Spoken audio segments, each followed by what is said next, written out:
yung tao na mahina at walang espesyal pero isang araw ay nagpasya siyang maging bayani. Araw-araw siyang nag-ensayo sa loob ng 3 taon hanggang sa tuluyang mabasag ang kanyang limiter, dahilan para makuha niya ang kapangyarihang parang sa isang Diyos. Dahil dito, kaya niyang talunin ang kahit sinong kalaban gamit lang ang isang suntok. Kahit gaano kalaki o kalakas ang kalaban, isang suntok lang ay sapat na. Ganun kalakas ang kanyang mga suntok na kahit ang shockwave pa lang ay kayang hatiin ang bundok at wasakin ang himpapawid. Sobrang lakas niya na kaya niyang tumalon mula sa buwan pabalik sa Earth sa bilis na mas mabilis pa sa liwanag. At dito nagsimula ang lahat sa Japan. Isang araw, biglang nagkaroon ng malakas na pagsabog. Habang sumisilip pa lang ang mga tao sa kanilang mga bintana, kumalat na ang shockwave na nagdulot ng matinding pinsala. Isang alien monster ang lumitaw at siya ang may kagagawa ng lahat. Muli siyang umatake at winasak ang mga gusali.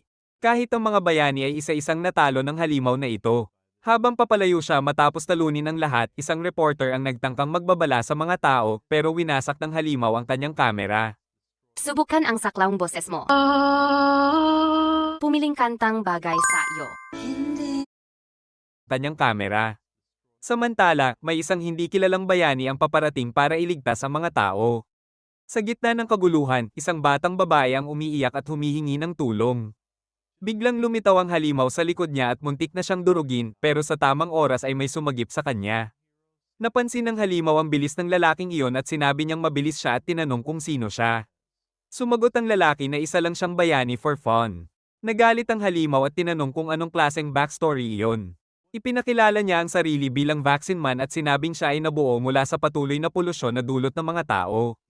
Para sa kanya, ang mga tao ay parang sakit na sumisira sa Earth kaya ipinanganak siya ng mundo para lipulin ang sangkatauhan. Lumaki siya at nagbago ng anyo para takutin ang bayani pero wala itong epekto. Sa isang suntok lang, tuluyang binura ng bayani ang kanyang pag-iral. Mula noon, nakilala ang lalaking iyon bilang One Punch Man pero nainis siya dahil masyadong mahina ang kalaban. Pagkatapos nito, ipinakita ang kanyang nakaraan. Habang ang lahat ay tumatakbo palayo, may isang lalaking nanatiling nakatayo sa harap ng isang halimaw na si Crablanta. Isang taong naging halimaw matapos kumain ng sobrang daming alimango. Tinanong siya ni Crablante kung hindi ba siya tatakbo at kung may death wish siya. Sumagot ang lalaki na wala at ipinakilala ang sarili bilang Saitama. Sinabi niyang kagagaling lang niya sa isa na namang job interview at muli siyang tinanggihan. Dahil wala siyang trabaho, wala na rin siyang pakialam kung tatakbo pa siya kahit may lumitaw na makapangyarihang halimaw. Napansin ni Crablonta na walang takot ang mga mata ni Saitama kaya pinakawalan niya ito at sinabing may hinahanap siyang batang may malaking baba. Habang pauwi na si Saitama, nakita niya ang batang may malaking baba at naalala niyang ito ang hinahanap ni Crablonta.